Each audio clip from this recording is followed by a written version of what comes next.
I was renovating my house when I got a strange call from a real estate office.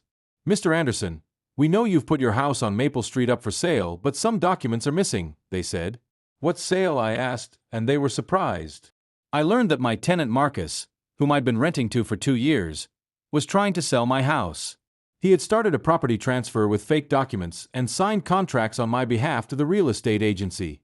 What Marcus didn't know was that this house had a special ownership status. As a 45-year-old electrician, I had been investing in real estate for years, but this was the first time I encountered such a major fraud. My name is Blake Anderson. I live in Portland, Oregon, and I've been working as an electrician for the past 20 years.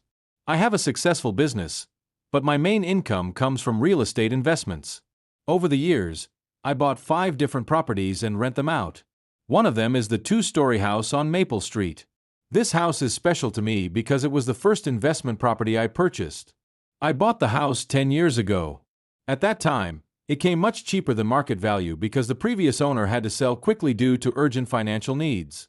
I used the advantage of being an electrician to do the necessary renovations myself.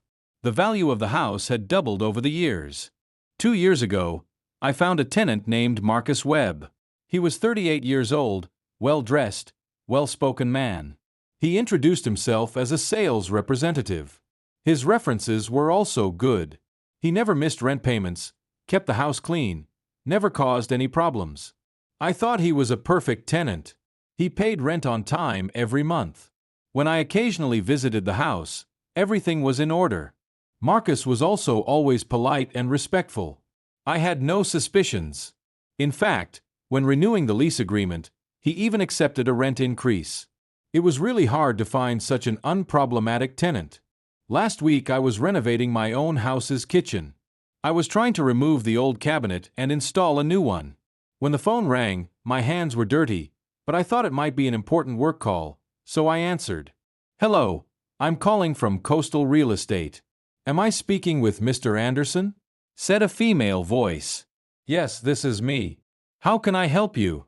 "I'm calling about the sale process of your house on Maple Street. Some documents are missing and we can't complete the transaction."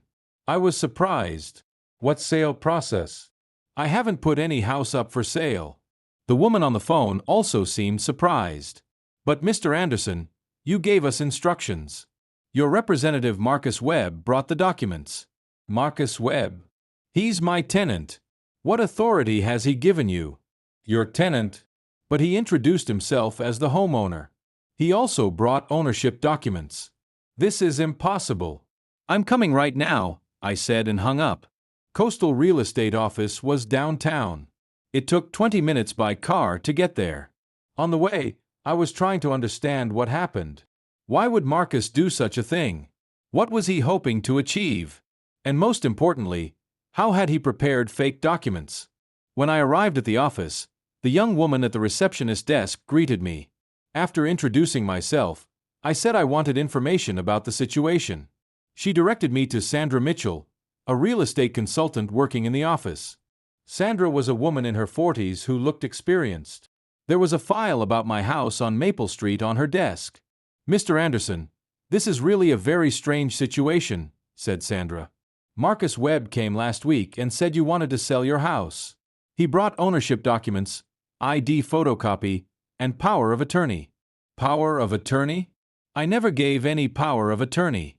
Marcus is my tenant." Sandra opened the file and showed the documents. The copy of the ownership deed looked very similar to the real one. The ID photocopy was also the same as mine. But the power of attorney must have been fake because I never gave such a document. "How can these documents be so realistic?" I asked. Sandra looked thoughtful. "In recent years, digital technology has made creating fake documents much easier. But usually it's detected during detailed examination. So what can we do now? First, we need to notify the police. This is a clear fraud attempt.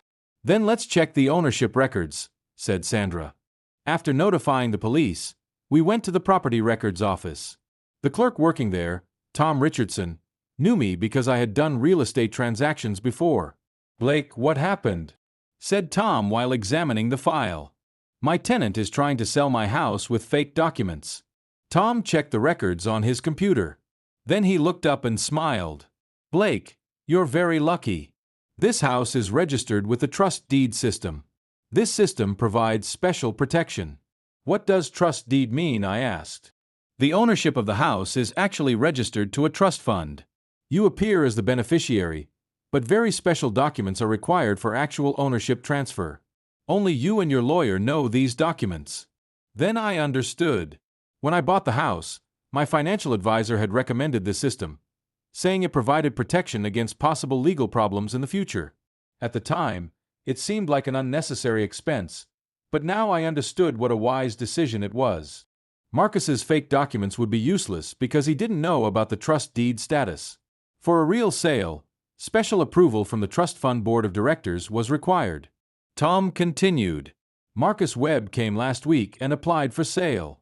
But in our system, the special status of this house appears. We rejected the application and said we needed to notify you. However, Marcus said you were on vacation, so he wanted to wait. What vacation? I haven't gone anywhere. That's why we were going to call you today. Because the situation seemed suspicious. The next day, Police Detective Helen Carter called me. She said they had started an investigation about Marcus Webb and needed my statement. At the police station, I told Helen the whole story. How Marcus was such a perfect tenant, never caused problems, then suddenly tried to sell the house. Helen asked while taking notes. What do you know about Marcus's financial situation? As far as I know, he works as a sales representative. He always pays rent on time. He doesn't have a luxurious lifestyle but seems comfortable. Have you noticed any change in his behavior recently? Actually, thinking about it, when I visited the house last month, he seemed a bit tense. He said he had a new job and needed to travel frequently. Helen closed her file. Blake, Marcus Webb is not his real name. His real name is Martin Wesley. He has a criminal record for fraud. I was shocked. I had been renting to someone living in my house with a fake identity for 2 years. Then how were the documents he gave at Sandra's office so realistic? I asked. Martin is a professional at this. He's also talented in digital design. He somehow copied your real documents and made changes on them. So what happens now? We'll arrest him. But first we need to set a trap. We don't know if he's at home right now. I went to the house with Helen. Marcus's car wasn't in the garage. When we talked to the neighbors, they said they hadn't seen him for 3 days. We went inside with my spare key. The house was normal, but some of Marcus's belongings were missing. We found a secret drawer in the bedroom. Inside were fake identity documents, copies of ownership deeds belonging to other people, bank account information. While Helen was collecting this evidence, my phone rang. It was Marcus. Blake, hello. I had to leave town urgently. A family emergency. I might be able to pay this month's rent a little late. No problem, Marcus.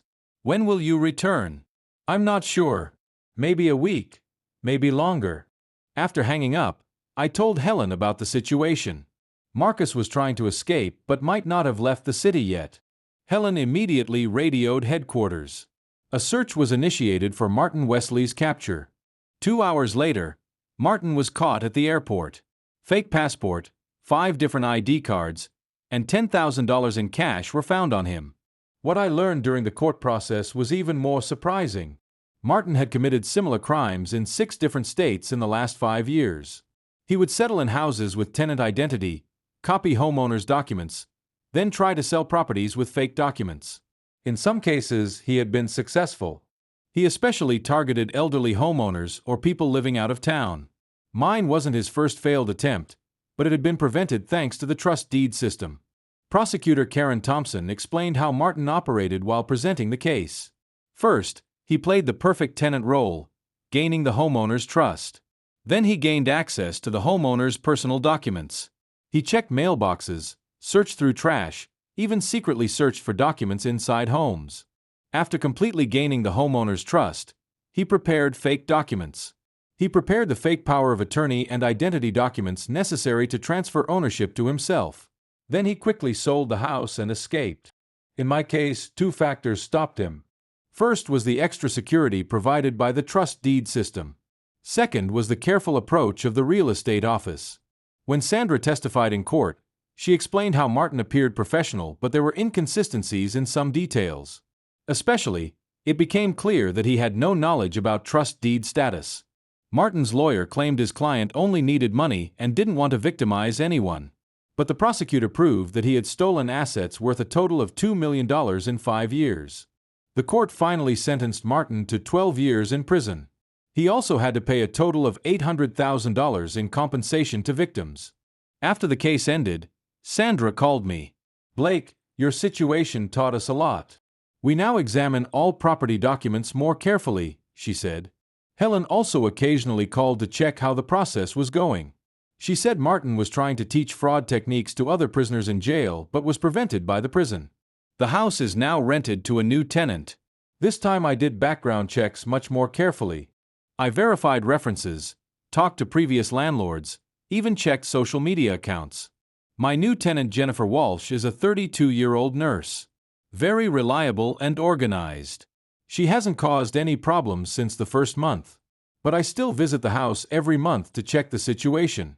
This experience taught me a lot. Real estate investment doesn't just mean making money, it also means managing risks. The trust deed system saved me from a big loss, but I know I was lucky. I now protect all my properties with additional security systems. I increased insurance coverage, got legal consulting, took digital security measures. Because people like Martin are still out there and developing new methods. This story also shows how trust can be abused. Martin played the perfect tenant role for 2 years. He didn't arouse any suspicion. If there hadn't been the trust deed system, maybe he would have been successful. Now looking back, I realize I missed some signs. I knew very little about Martin's background. I had no concrete information about his family, friends, workplace. I had only trusted his references. After this experience, I'm much more meticulous in tenant selection. References alone are not enough. Real identity verification, detailed background checks, even psychological evaluation for important properties. Real estate investment has nice aspects, but the risks are also big. Professional fraudsters like Martin know the system very well and find weak points. You need to be legally and technically prepared to protect yourself. The trust deed system initially seemed like an unnecessary expense. If my lawyer hadn't insisted, I might not have done it. But now I understand it was one of the best investments. I had bought not just money, but peace of mind. I shared this story with other real estate investors too. Most had similar experiences. Fake tenants, fraud attempts, legal problems. These are unavoidable risks of this sector. But at the same time, punishment of people like Martin is also important. The justice system worked and he got 12 years in prison. This situation was also a deterrent for other potential fraudsters. Finally, you always need to be careful. Trust is important, but blind trust is dangerous. Especially when big money is involved, checking every detail, taking legal measures, getting professional help is essential. Martin's story ends here, but my real estate investment story continues. Now in a more conscious, more prepared, and more protected way. Because in life, you need both to trust and protect yourself.